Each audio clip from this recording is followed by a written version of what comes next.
All right, y'all. I'm about to play this video. I'm not gonna play it all. I just want y'all to into a little bit of this information. I've been wanting to play it for the longest, but I always forget. So hold on. Let me pull it up.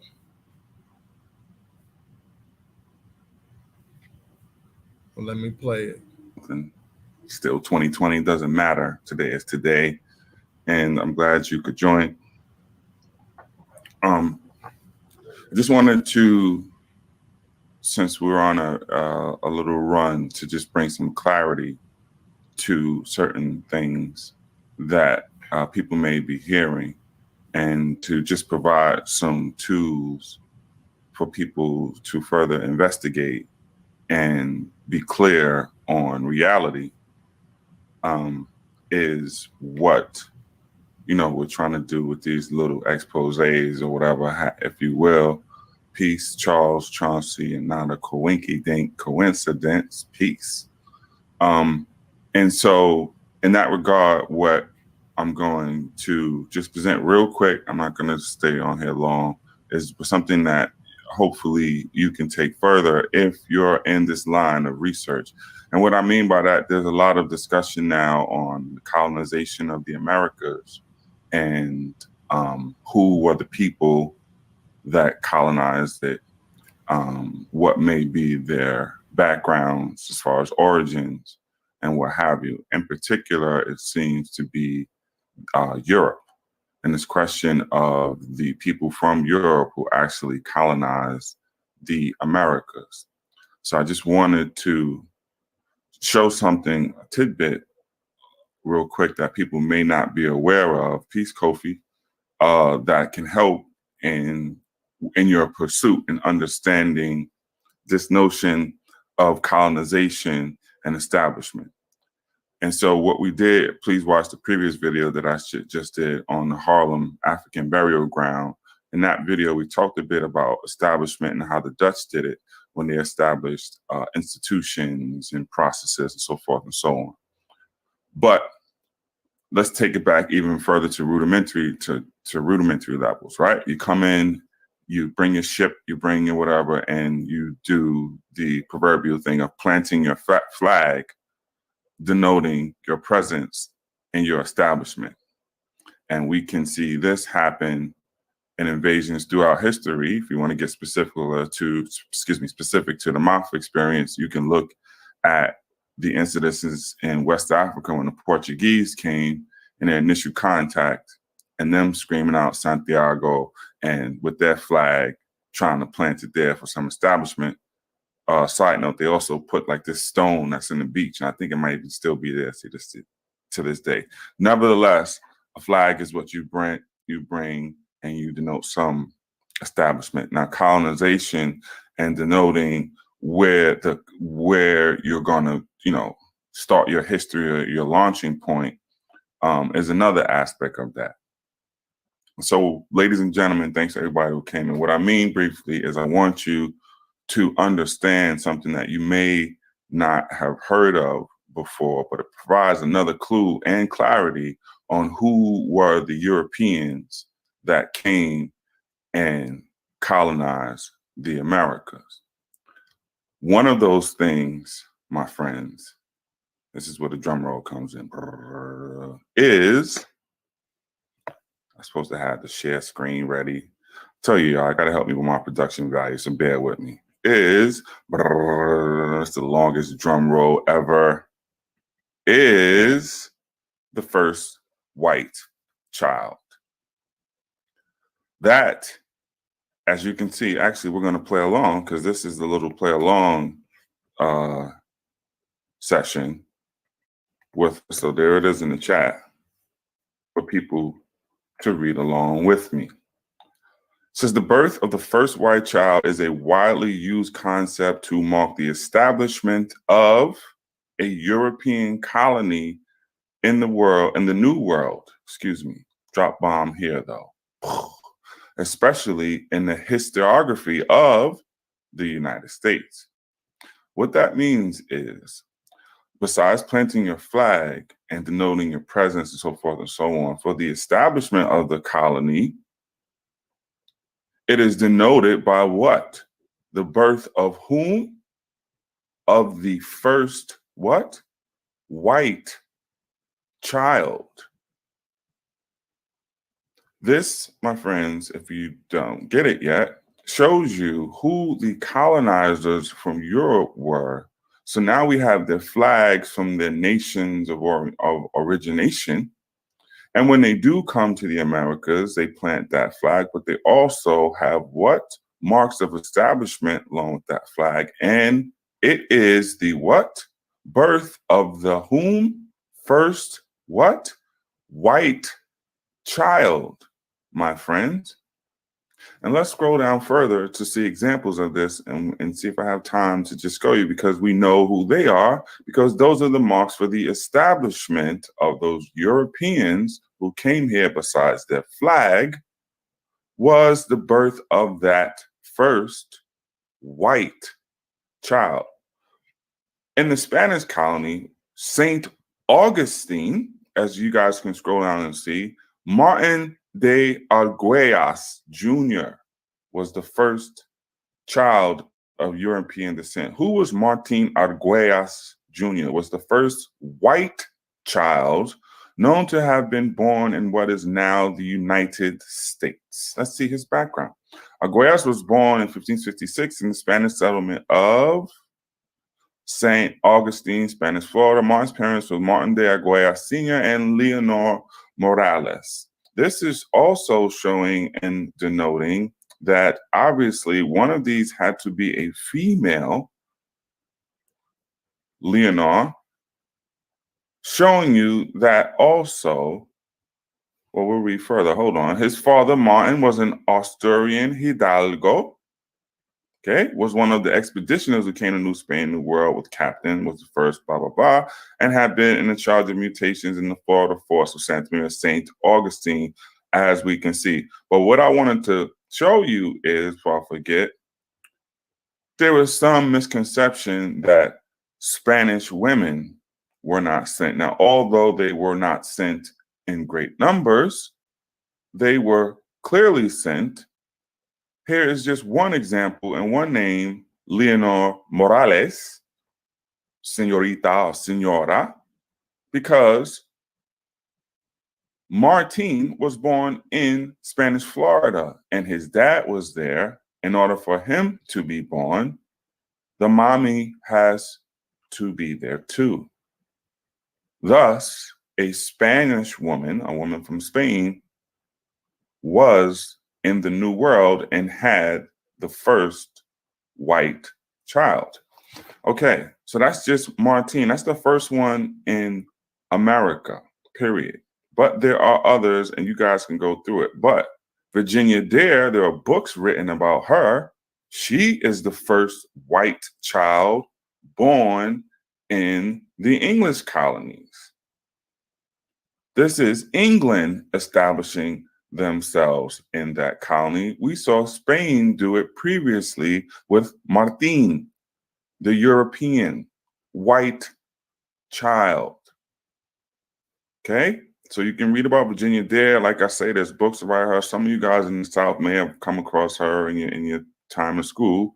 This one I know very well, definitely European and white. Sarah Pallier. Why do I know her, folks?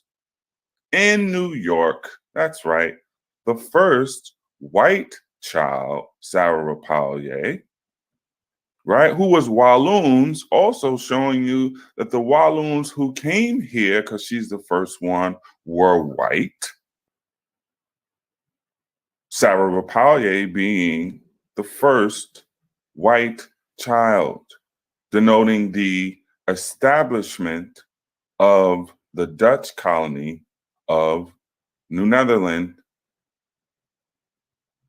Okay, so we got Virginia Dare, we got Martin, we got Sarah Rapalje. There are others. New Sweden, when you see this, friends, is Pennsylvania, which was broken away from the Dutch.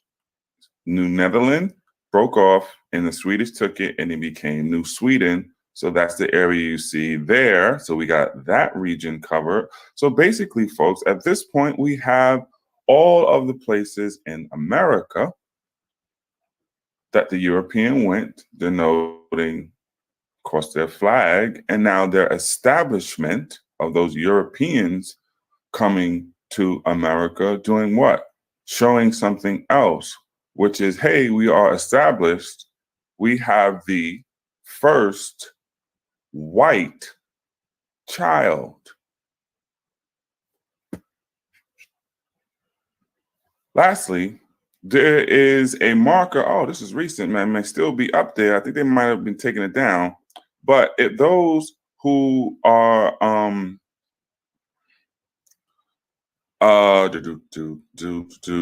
have it for this town, upstate New York, you could have saw it for Abner. Let me read it. Go in. Abner White Home, when this town was established in 1794, built by Abner White, moved here from White Farm across road, first white child to survive and be born. Okay?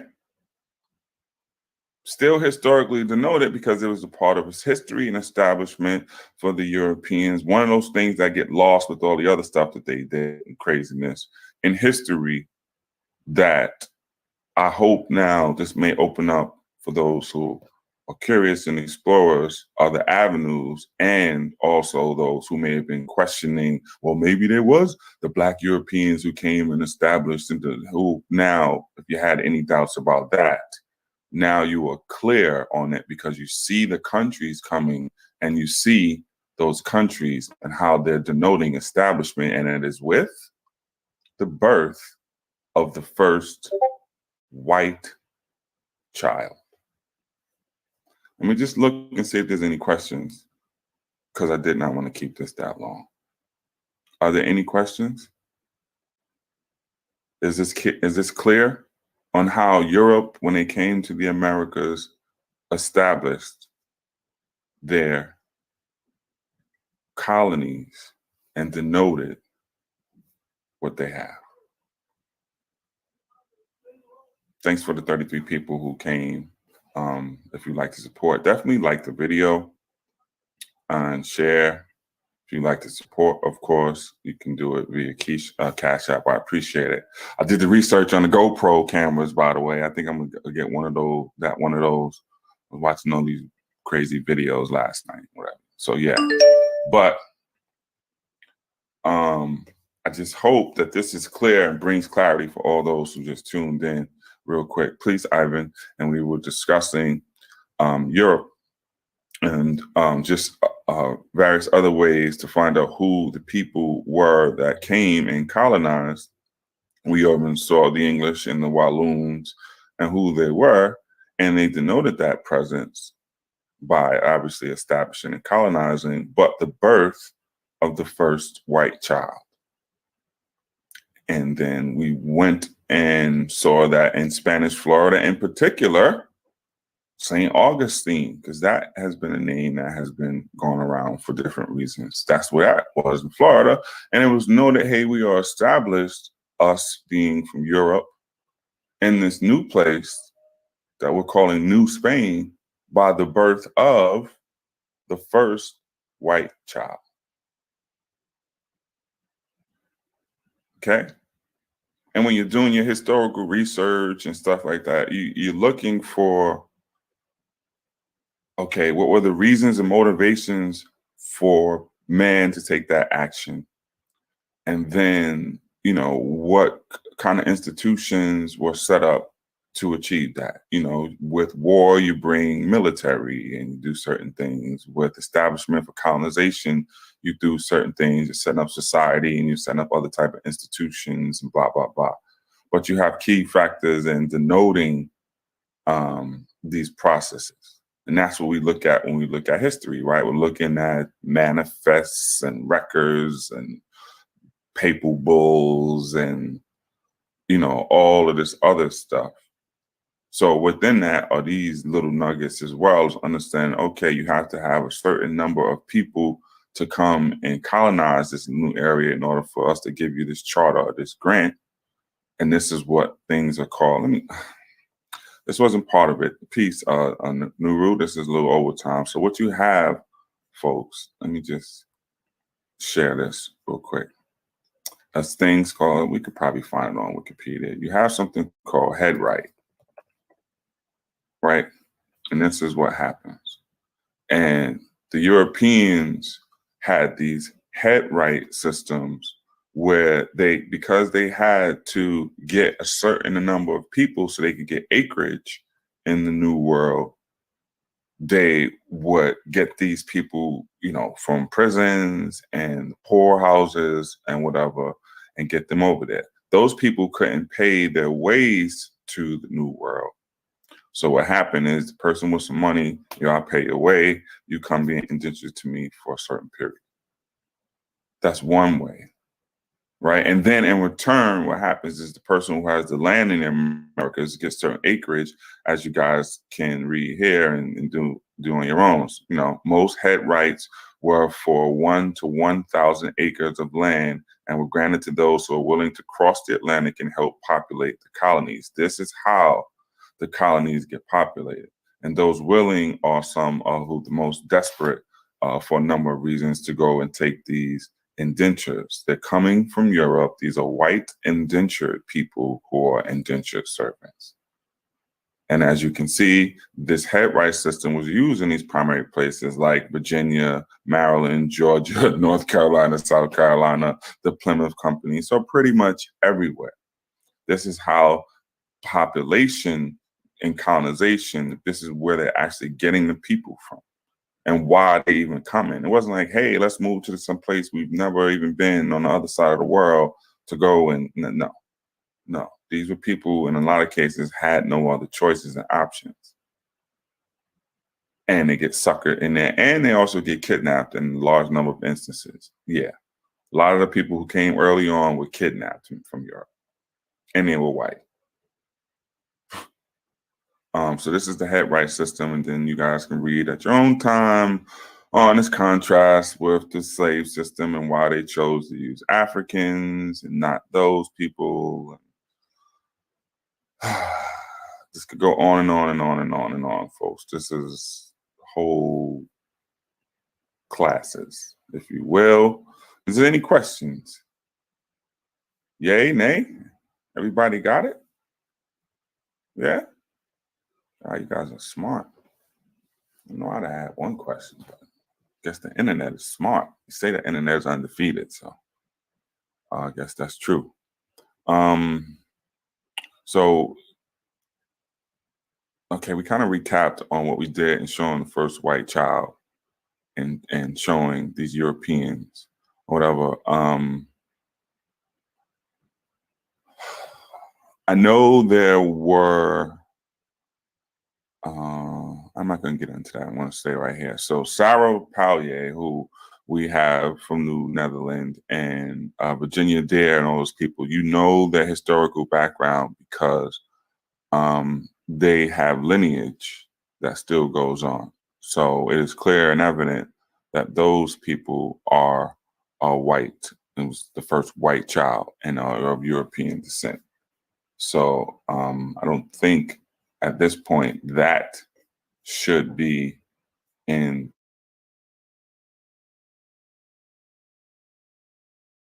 My things are updating. Hold on.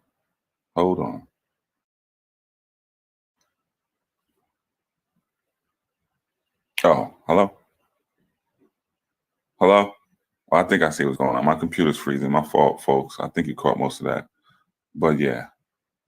What's the context of the white child point you're making? So what I'm trying to do is just show the colonization and the people coming from Europe. And I tried to give a background on what they do as a purpose and denoting certain things and just take it into regular context. Okay, you're going to a land, you do certain things, you plant your flag is the most, visual thing that we can see throughout history, right? But then you come and you take certain actions. You then your lordship or whatever grants you a charter and says, okay, by the rights of King Ferdinand, blah, blah, blah, blah, blah, we do this. And you do certain things, but also, which all almost become ritualistic. and they come down to paperwork and patterns in one regard, but there's other parts where you say, okay, we are established and we are a colony now by taking certain actions. And one of the main ones being the birth of the first white child. And so this is the point of it. When you're looking at colonization, that comes right along with Captain John Smith and all that once again, because that's where Virginia Dare comes in and all these other people, right? That comes down to when the Dutch West India Company comes, I can't remember off the top of my head who's on, that's the director general. Is it Keith? Whoever comes first under them, maybe Verhulst to one of them. But anyway, whoever comes in under them on those first, 1 or 2 ships is likely going to be the progenitor of the first child, right? So that would be, okay, we're established and, pop the bottles in the cork or whatever, because the first child, white child, clear on that, the first white child. And this is helpful for those who were cloudy on who were the people that were coming on this initial ships and their maybe their ethnic or racial background, because of untruths being told that those people on those ships were Black. That's what this is about. So people don't have to be stuck in cloudy and wondering, could that be real? Those who tune in to hear are going to get the evidence. This is what I'm saying, just backing up. Okay, it should be clear that these people are coming from Europe, right? And I know people floating around, or those people over in Europe. Okay, if they weren't over in Europe, when they got to the colonies, they must have switched up the whole game plan, because to denote their colonization establishment, they said, we official, we have the birth of the first white child. So if they were Black, allegedly coming from Europe, why would they then come to America and then say into the Americas and then say, okay, we are now established with the birth of the first white child? That is utterly ridiculous. And that's why I wanted to just help the friends that I know tune into MBK, and I thank y'all for that, because I know a lot of people, like the history stuff or whatever.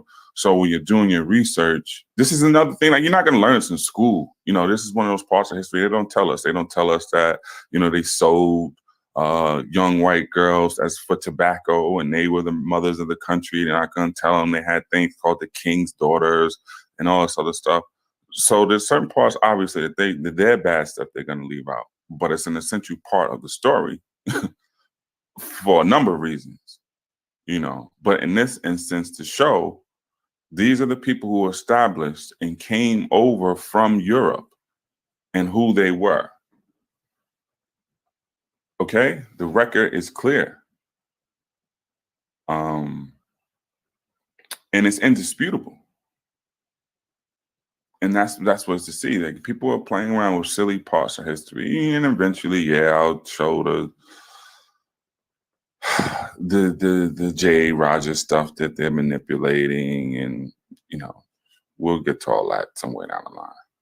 It's silly. How many times? I mean, the people who've been following MBK for a long time know that there are certain people who are like Jesus Christ to me. And J. Rogers happens to be one of them. So the way that they're manipulating stuff is pretty hilarious. But tobacco brides, pretty much, go. They were bought for pounds of tobacco. You want the boys and girls? Wait a minute, hold on, y'all. Hold on. Let me rap with my Bed-Stuy associate for a second. So you got to be from Bed-Stuy, Nuru. And Nuru now is getting ahead of the class, y'all. Let me just build for a second. What up, Nuru? Yeah, we were just building with these internet cats, and just got to let them know, the Brooklyn way, how things are done. That's all. One day at a time, brother. So well, what else we got, folks? Is there any other questions or things regarding this that maybe I could cover? These the $5 ones. The $5 what ones, JP86? I'm not sure what that comment meant. In reference to what are the $5 ones? The $5 what?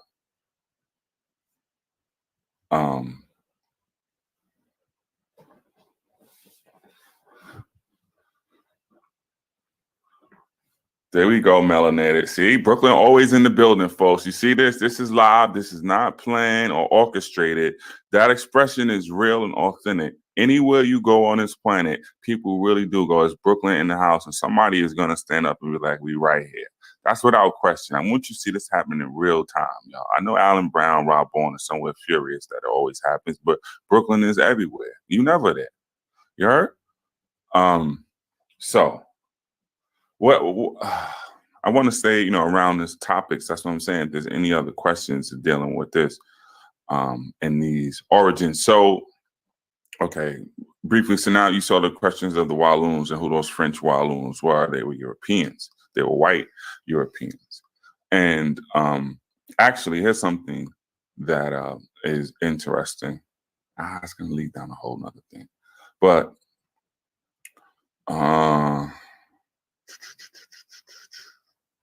the $5 so-called Indians who paid money to be one.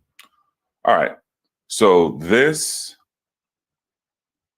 particular time that I used to be on here and the little bit of information that I just shared was in relation to the first white child that was born or being born in the Americas and what it denoted.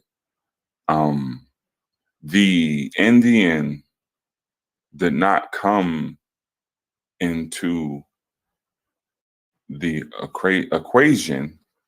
So the $5 Indian part about being one, I'm gonna put the comment up on the screen so people who's watching this later understand. I'm not just talking to myself. I'm talking to the chat. So I'm not clear on what that one means. Crown Heights, there we go. Brooklyn always gets special love, so we put that up there. No question. Goon said it any day of the week. So anyway, so we dealt with that a little bit. The first white child born were the Vikings, their ancestors. No, see, the Vikings, we don't know what they did. So this is what we do. So we're looking at even Leif Erikson or whatever. When you see that, they're looking for, this is the archaeologists and such come in. They're looking for, okay, what was their purpose? Can we garner from this?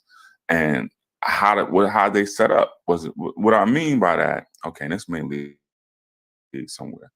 Is did they come for settlement purposes? Was it expeditions? Was it explorations? If they wanted just some resources and they got food, they would set up in certain ways. Just like when you look at the Americas, it is for the America in particular is for the exploitation of resources initially and not the colonization of things. That was not the primary motivation. If there was no resources that somebody could sell them on, there would be no reason for the mother country or the government back in Europe to give you money, license, or whatever to go and do these such things. So they got to find some benefit from it. Do you know the difference between who are sapiens and Neanderthals? No thanks, JP86. Next channel or something, bro. Make me break my train of thought, Jay. Why you do that?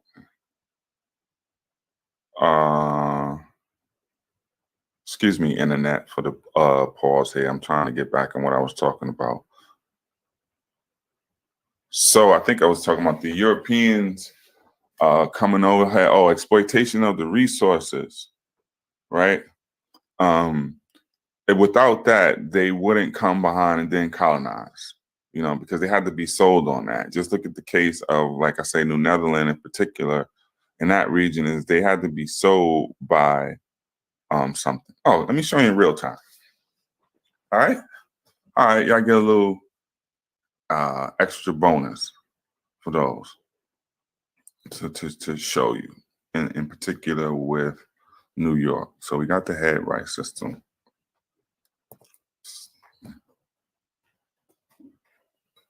Here we go. I hope I spelled it right. No, I didn't.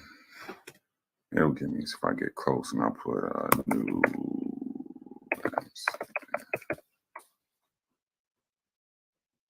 Whatever.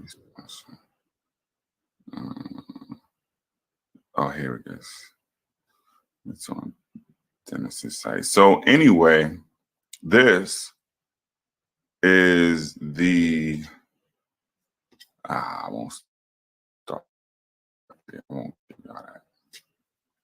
Never mind. Let me start with this. So what Henry Hudson does, and the reason that any of this happens, is he goes back home and he says, obviously, I didn't find this path. Oh, okay. Here's a funny story. Here you go. Funny story break, y'all. True story. So Henry Hudson comes and he does this thing. I didn't find this path to, was it Cathay, they called it, or to go into Asia and what have you, right? But he did say he smelled some green stuff that he smoked with the natives. They say it was tobacco. I say, well, I couldn't have been marijuana either. This is all in the record that Hudson says. But he also says it's filled and ripe with beavers.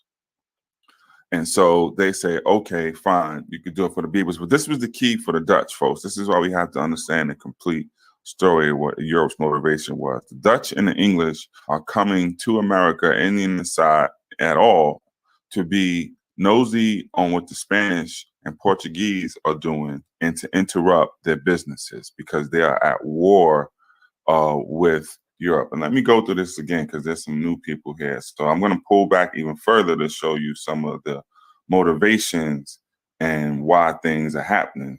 I won't that. This is going to be long. I'm not going to be brief for me as far as how I do it. There's a lot to it. And I may have to go in a second. But man. Oh, okay. This is how I started for y'all.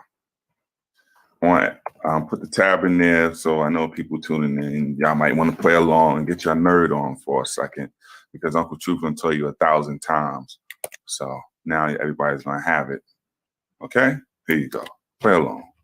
All right? Sit up in your chair. If your kids is home from school, I'm going to keep this as clean as possible so they can gain so. So kids and adults, what happens is there is an 80-year war that is going on during a period that you know is colonization and people outside of Spain and Portugal, which means the Low Countries, the Dutch and what have you, and the English are making their way into the transatlantic slave trade and this age of exploration, right?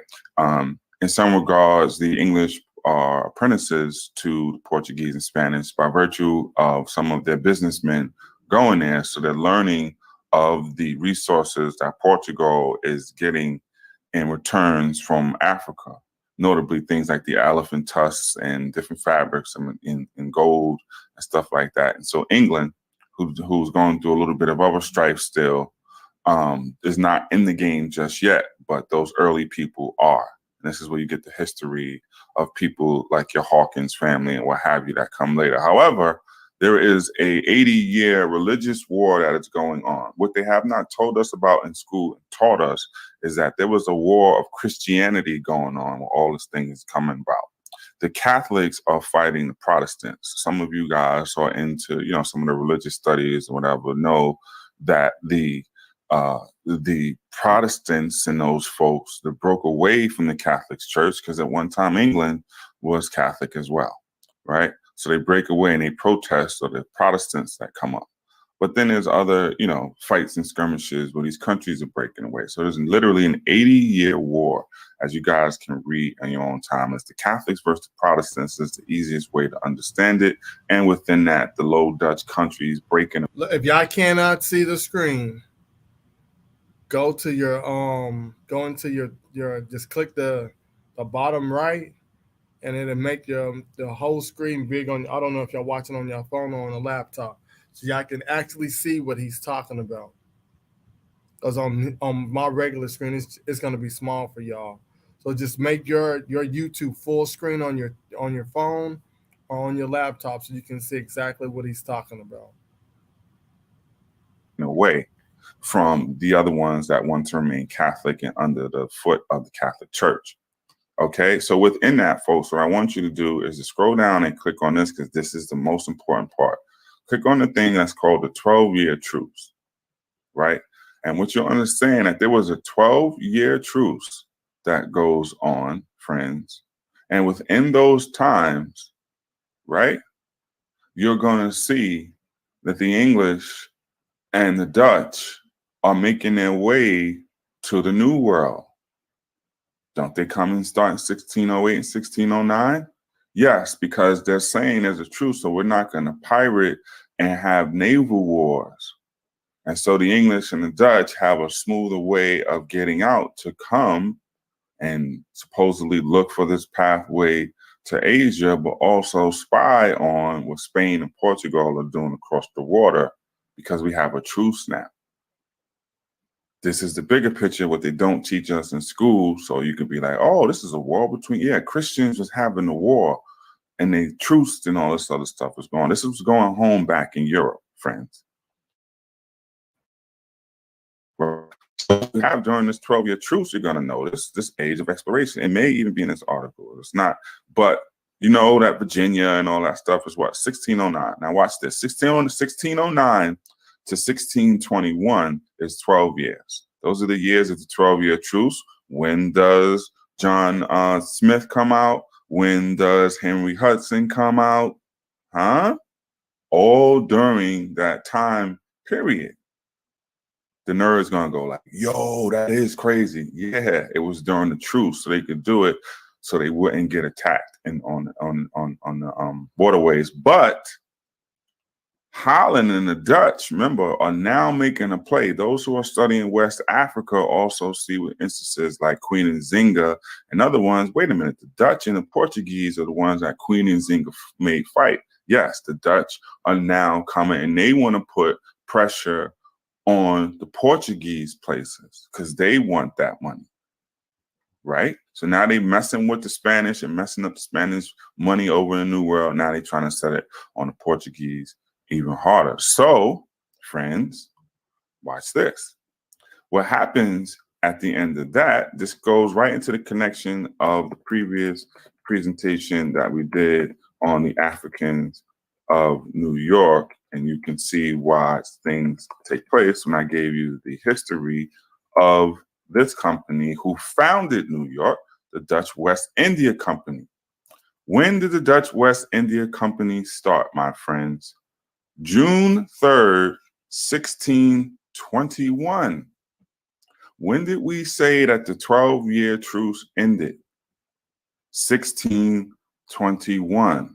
Why is this important? And Uncle Truth pointing us out, because this company that you're looking at that founded New York was set up as a war company, a pirate company. Think in our modern terms, like I say, like a private military to do their work. And why? Because you're not a direct arm of the government. So the government, now they can't say, oh, this country has declared war on us. You see the difference?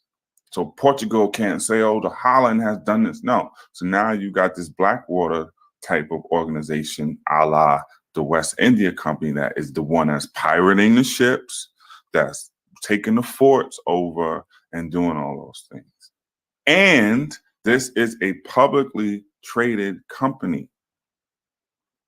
But it emerged, this is different, friends, from the Dutch East India Company, where Henry Hudson came, which is during the 12-year truce. And so they couldn't wild out. So the Dutch East India Company is not set up to have this. All of the Dutch West India ships were armed with guns, multiple guns, like warships. But they were a private mercenary group, pirates. The Dutch East India Company didn't do that when Hudson was going. Yes, they had guns, but it wasn't set up to pirate ships and take what? Take something called prizes. That's what they take from the ships. Right? Just a little, you get really, really deep. So there's an 80-year war, as you see, friends. 12-year truce. That's when all of the peoples is come out. Yes? Get it? Those early African sailors that were with the Dutch, were they that far north in Europe, or were they sailors with the Spanish and Portuguese, if that makes sense? So the early African sailors that were with the Dutch,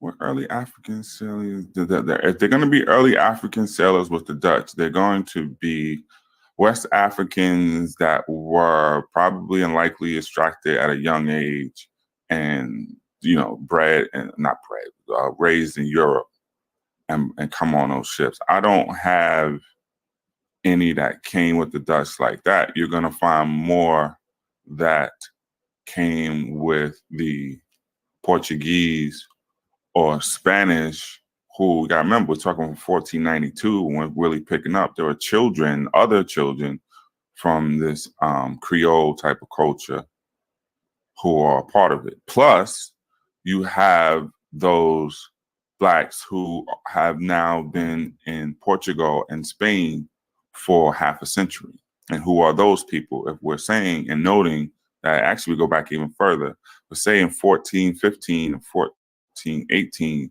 that Prince Henry and his father began these victories against these people. They're beginning taking people there. But we know for sure in 1441 that they're taking Africans to Europe. So 1492, that's half a century that you got Africans being taken from West Africa and being brought to Lisbon and Seville and Aragon and Iberia, right? Plus, you have the remnants of the Moors, right? Those people of varying degrees of negritude, if you will, that have, it's history, been in Europe for, those 7th centuries. So yeah, remnants of that. But what's interesting is this, folks. All right, so let me take it this. This is the part where I say, all right, so now y'all could donate something to this. I'm about to give this and really wrap this up. All right, friends? And then let me show you that. So yeah, hopefully you like the video and subscribe if you haven't. But this next little tidbit and what have you on this topic is really, first of all, first white child is more than enough. Y'all ain't never heard of that. First of all. Then second of all, I ran down 80-year wars and 12-year truces and West India Company diseases and stuff. I ain't never heard of that. And I'm still going to go. I don't forgot what the last part I was going to say. Whew, man, purple is doing a number on me this morning. I should have just said it when I started it. Had something to do with colonization or whatever. It'll come back to me. Yeah, so, this it is. Here we go, folks. Y'all lucky I remembered this. Hopefully y'all supporting, especially liking the videos. Yo, here we go. What happens is those people who have been in Europe now for half a century or more are enslaved in Europe in varying degrees, freed in Europe in varying degrees, different roles and casts within European society.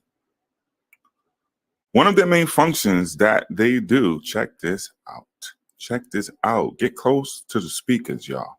We got this even crazy about how and why the motivations were for the New World. And what I mean is this. In Europe, in Portugal in particular, they had the blueprint already laid out and going for what they were going to do before they took one African to the New World. Watch this, folks. Keep listening. Okay? In Europe, in Portugal, they were at the stages of doing sugar. This is all fact. They were enslaving those Africans that they brought from West Africa, as well as the descendants of the Moors and Moriscos, on sugar plantations in Portugal and Spain. The reason that this is getting crazier, that they even enslaved the Moors in these sugar plantations because they were masters. Check this crazy part out. At boiling. I know you're not going to believe me, but it's true. The Moors had the sciences. Remember, this is all fact what they do tell you about. They brought the sciences to Europe. Had the sciences for knowing the right boiling temperature to separate the sugar into its various components so they could do what they did with it. All fact. In Aragon and Spain. These are what a lot of those West Africans and Moors who were in Spain were doing. And so this plan and policy plays out when they're going on the exploration. Jesus Christ has heard me say this 1,000 times, and I hope he's using it in his classrooms because the kids can see it clearly. As we follow the drugs, now all the kids perk up. Sugar is a drug. Watch how we work, y'all. We got sugar going in these places because they got the sugar from Asia. It wasn't there. The Asians taught them how to do the sugar thing. Okay. So, but it's in Europe now.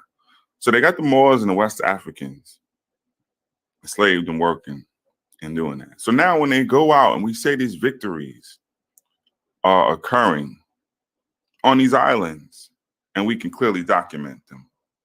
And we see that, y'all ready? Y'all still with me? We still talking sugar. Masters of boiling. That's right, sugar. Watch this, Kaba. This is how we teach the babies. Jesus loved me because he know this is how you get them. Because we actually show stuff. And I've said this 1,000 times. Now we're going to do it together. One more time for the new people. We're looking for the drugs. And we say that they go, and when they start their missions, leave their residence, thinking how they could get some dead presidents, right? These people go to, let's just go down. Discovery of some Atlantic islands such as Madeira existed before their formal discovery. In 1418, did Uncle Truth just say those days? The plot thickens. Two captains under the service of Prince Henry the Navigator, Juan Goncalves Zarco, and Texera were driven off course, and they end up in Madeira and what have you. The first Portuguese settlers began colonizing the islands around 1420, 1425. I told you Henry, 1418, those first victories. Now they're colonizing it. I told you Henry, right? Okay, let's go. He said drugs. We don't see no drugs in here. Following the introduction of the first water-driven sugar mill on Madeira, sugar production increased to over 6,000 arabos by 1455. Friends, you are not in America yet.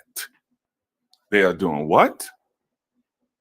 That technology that they had with the West Africans and the Moors doing sugar in Aragon and other places, when they get their victories and they start leaving their residence and taking over these places and exploring and pushing back the Moors, they're setting up the drug trade, which is sugar. We know this to be evident in looking at our cabinet today because that sugar and the grapes are making what? Wine, which becomes the other drug. Maybe I will or will not get into that because Madeira, as we can see, is also known for their sugar, but this is what Jesus Christ says. This dude, these people don't listen. He done said this 1,000 times. But when we go to here, we'll see that. Maybe we'll get more specific. The region is noted for Madeira wine. Friends, when we're done, I want you to possibly go look up in your cabinets if you do any cooking of any kind. And friends, you will find that Madeira wine, see how they try to give attribution to the Portuguese? Portuguese Madeira Islands, where is that though? Off the coast of Africa.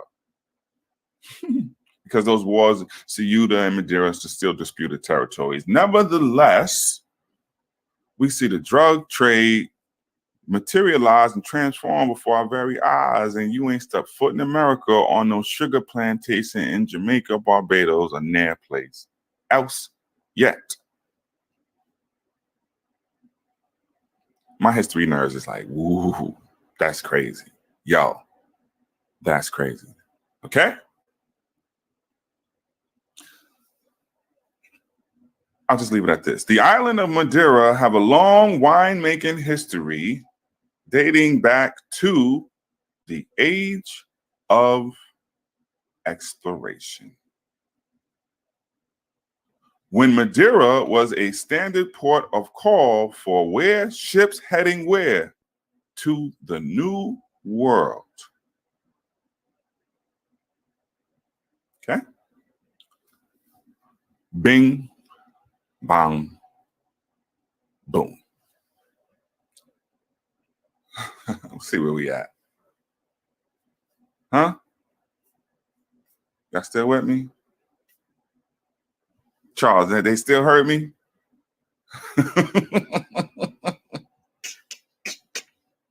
Too much? I'm not going to give too much. We're almost at 50 minutes. Maybe the comments are going slow and I can't see it. You know, I can't see it. That's what it is. Hold on 1 second, folks. Let me see. Maybe I'm missing something. Maybe they don't allow the kid.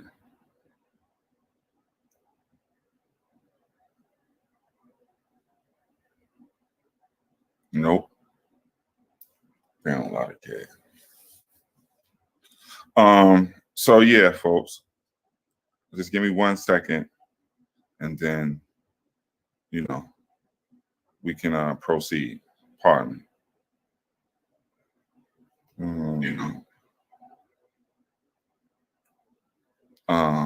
See, yeah, I have a delay. Y'all, I'm looking on my phone. So I didn't see all of these comments in here. So pardon me, I'm looking on the phone, then I'm gonna see if there's any questions.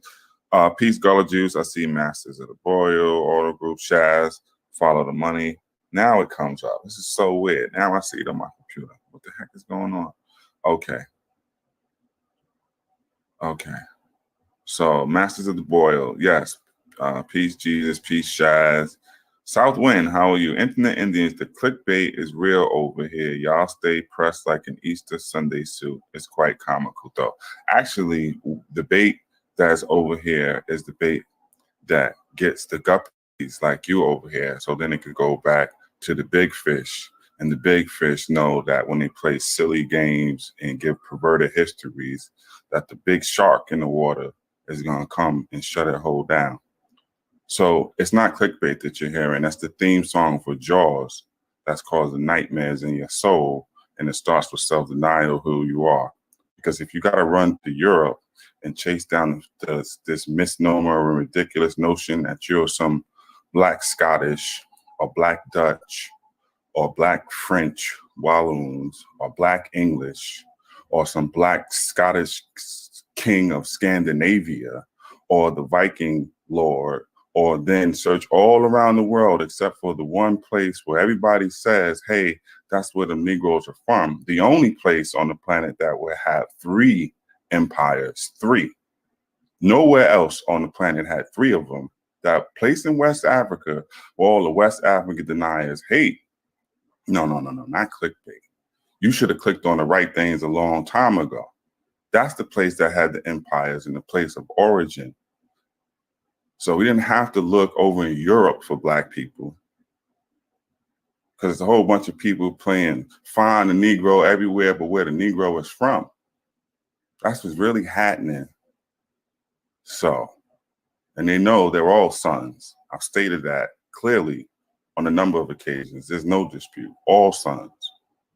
So if you want to then have notions of going to sit around and watch somebody tell you how the people that came and colonized the Americas were Black people, then I ask you, friend, why were they, to the point of this not being clickbait, because I clearly demonstrated it, why were they the ones who said, hey, when we establish this thing in Americas, we're going to denote it by marking, this is when the rest of the chat goes, the first white child.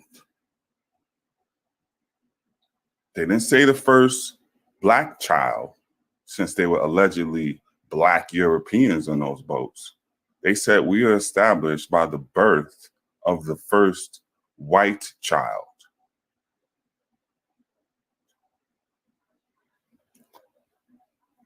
Rest of them. Don't y'all have y'all clickbait? Charles, Age of Exploration, peace Shaz, peace Charles, peace Khalil.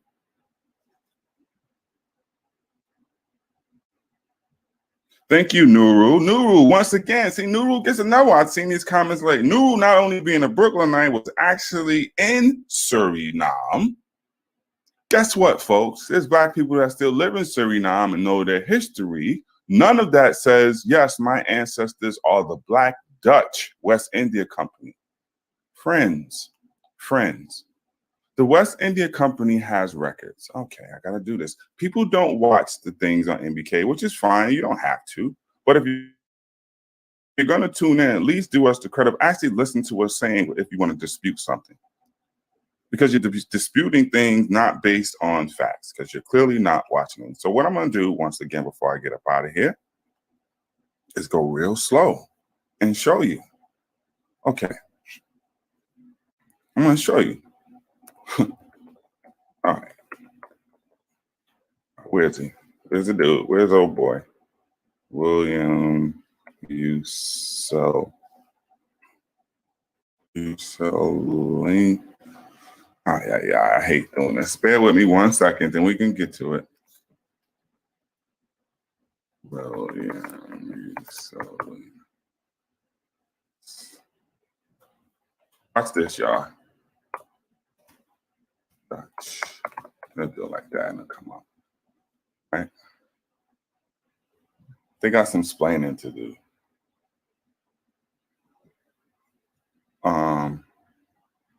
Here we go, folks. Can somebody explain this to me? This is the man who founded the Dutch West India Company. This gentleman is named William Uselinks. Does he look of African descent at all? Hold on, the picture's gonna load in a second. This is the gentleman who founded the Dutch West India Company. Does he look of African descent at all?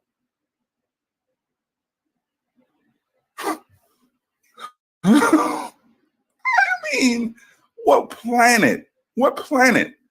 What planet? What planet?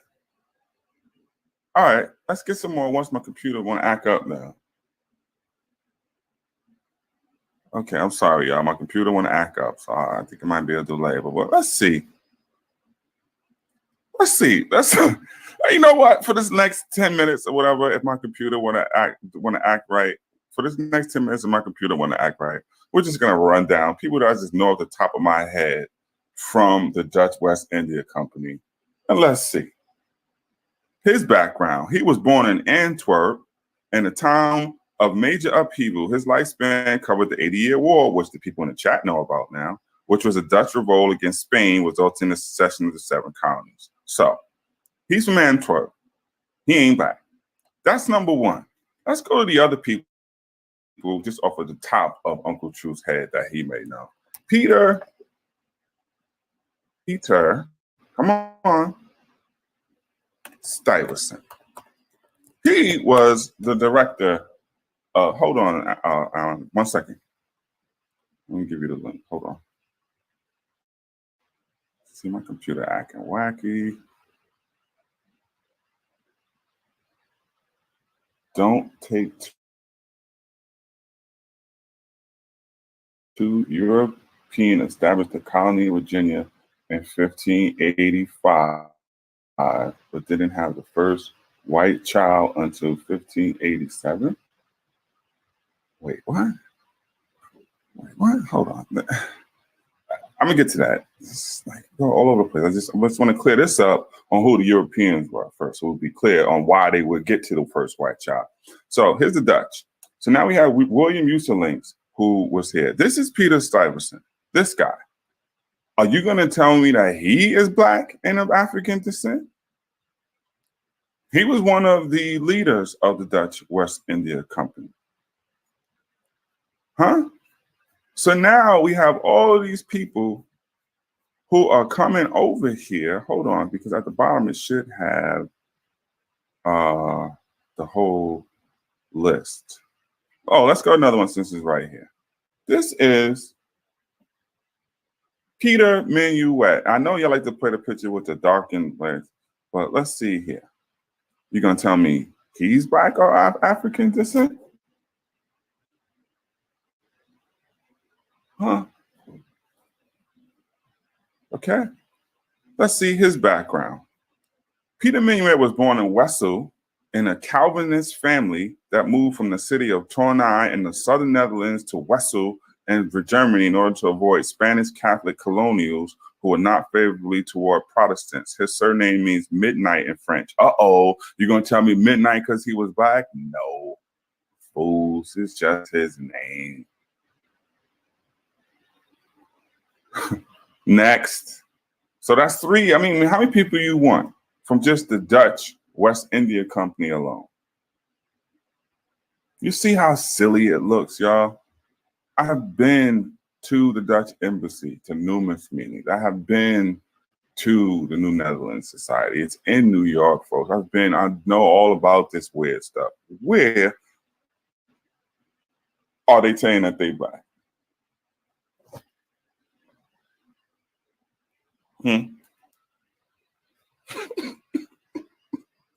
Childish. When Seneb has done it multiple times in good and dope ways, Alan has done it a few times, I've done it a few times, clearly showing you, hey, folks, these are the Africans and the people of African descent who were explorers. Here they are. But why do people gloss over that? You do a disservice, especially to Seneb, because he was really enthused about this topic for a long time. When gave you the names of the people? We have something on our channel on Juan Garrido on there, just for one. So we give the names. Alan has snuck and gave you the names on the black people that came with Columbus and it went over your head. I didn't even want him to do it. He still ain't peeped that. Thank goodness. The actual names. We've then gone back, folks. We're the people who started talking about the people over in Europe and West Africa and Adahu and all that to begin with. That's these guys over here. Okay? Everybody else was over in Kemet. Remember that? Everybody else was looking at Jewish migration to West Africa. Remember that? Everybody else was in the Levant region. Remember that? While the guys over here was telling you about Portugal and Spain and the slave trade and the first videos on his channel dealing with what? The kingdoms in West Africa. From day one. Day one. As a matter of fact, going way back in our first video, it was about like the cracker, giving you the origin of the cracker.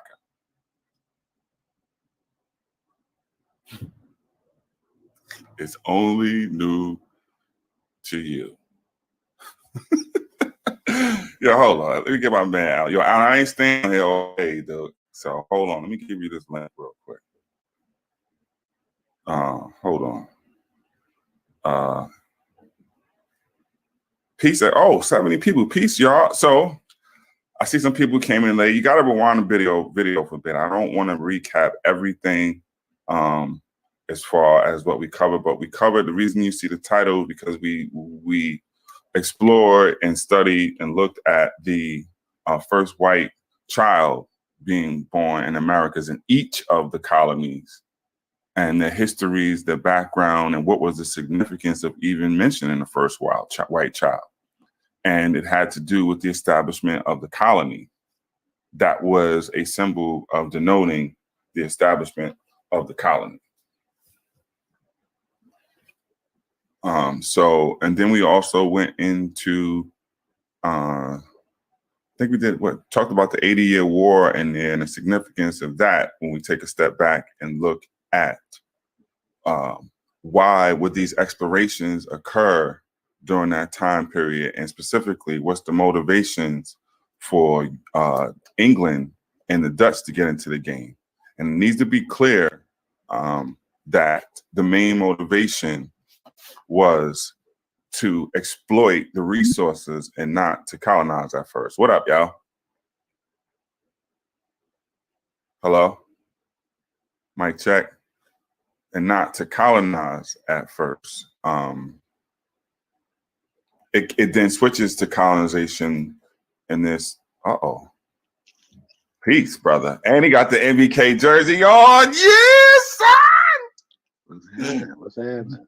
What's going on, brother? How are What's you? up, Rob? I'm coolin', man. What's up, Rob boy? Rob Boy acting, I don't know, you on mute or something. You gotta get his phone time together. Okay. What Okay. How you living, man? I'm doing well, man.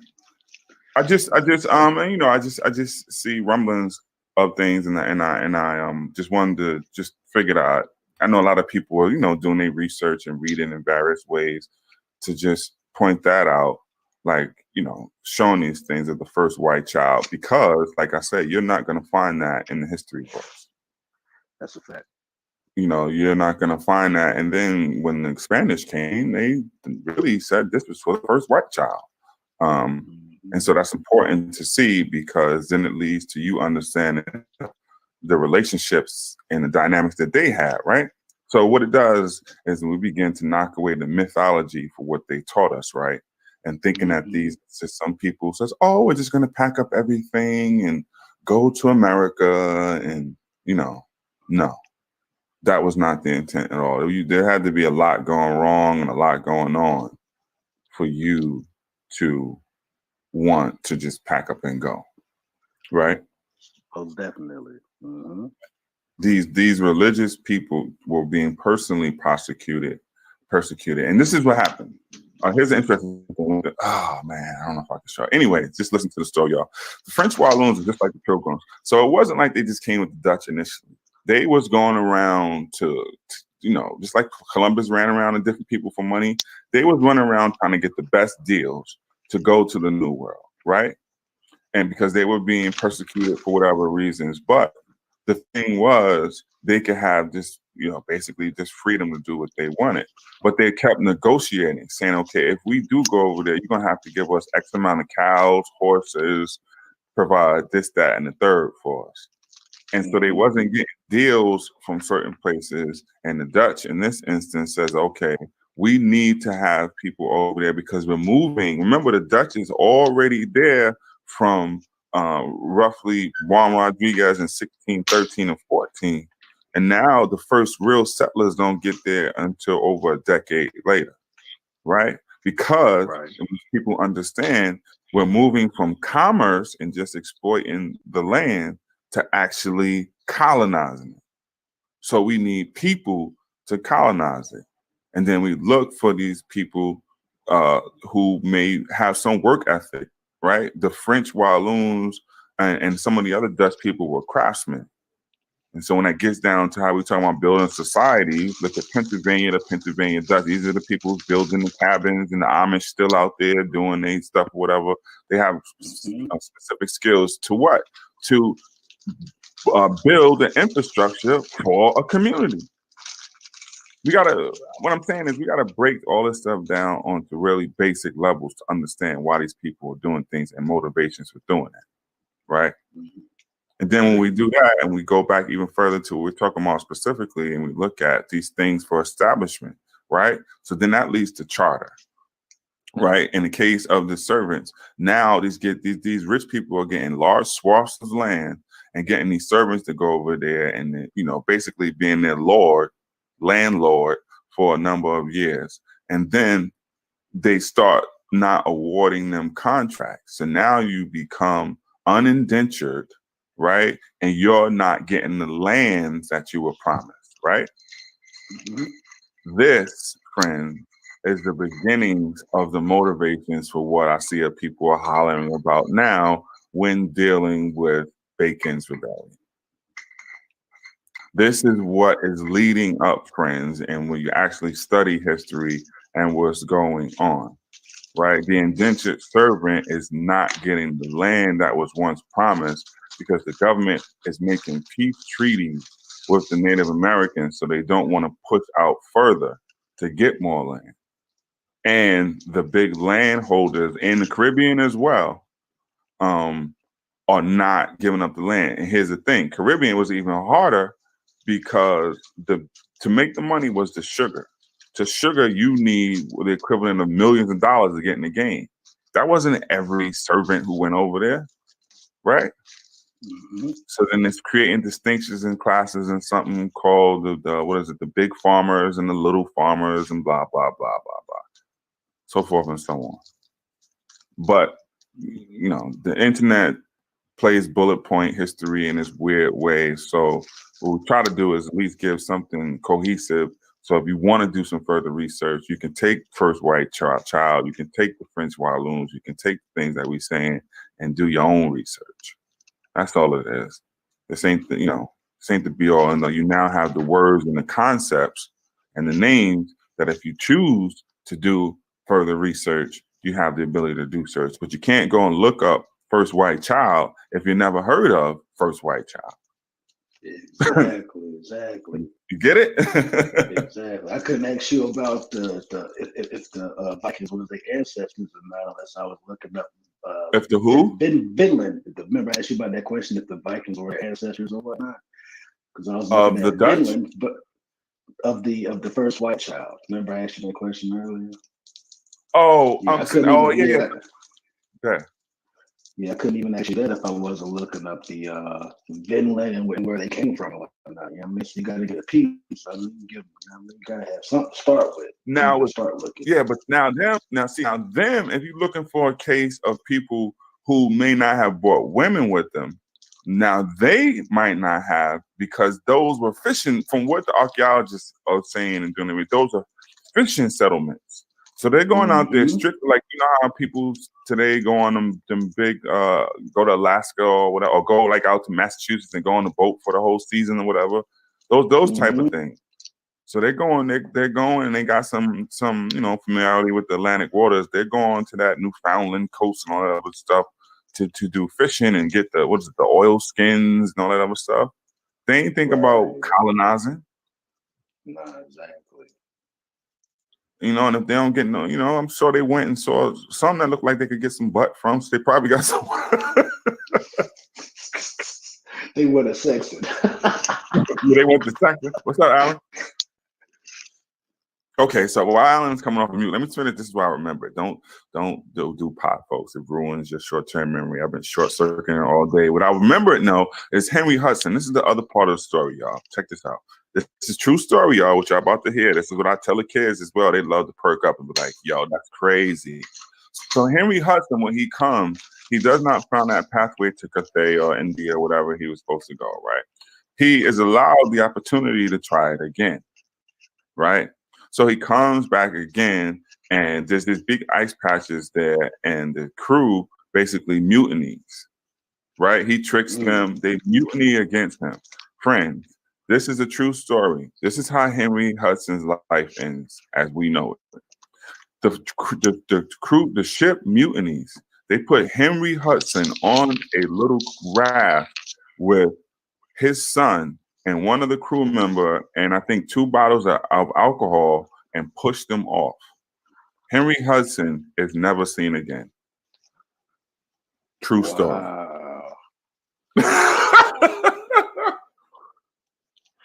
Wow.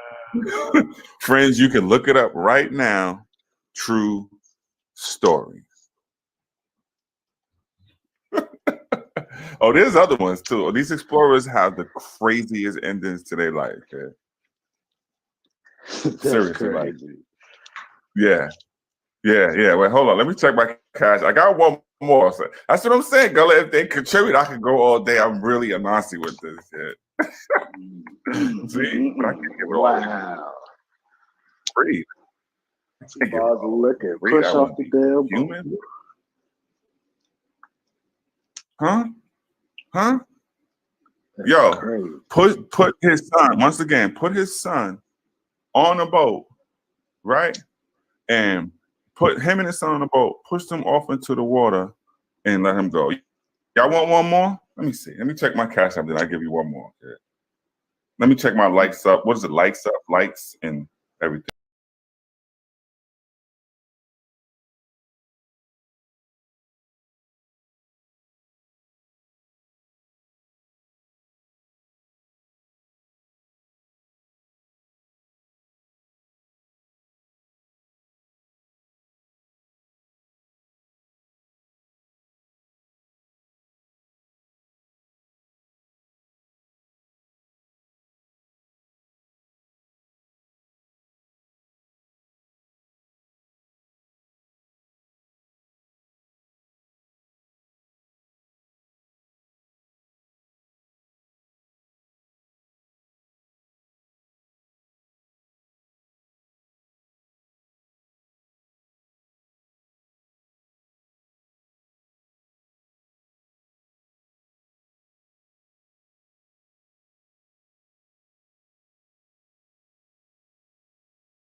I don't know what happened.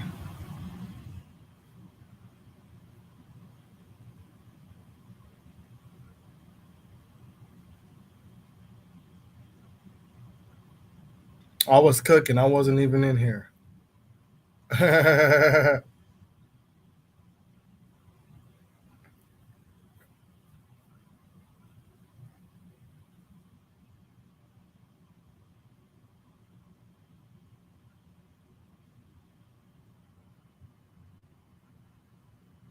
We're gonna bring it out, Lily. We're gonna bring it out. We're gonna bring out the food. Matter of fact, I was already reading an article on that. But we're gonna bring it out. But I guess I end this. I mean, no, I was cooking food for the kids.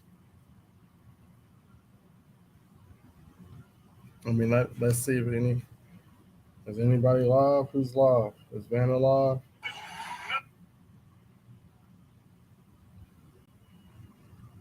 He said he about go through all the C3's video.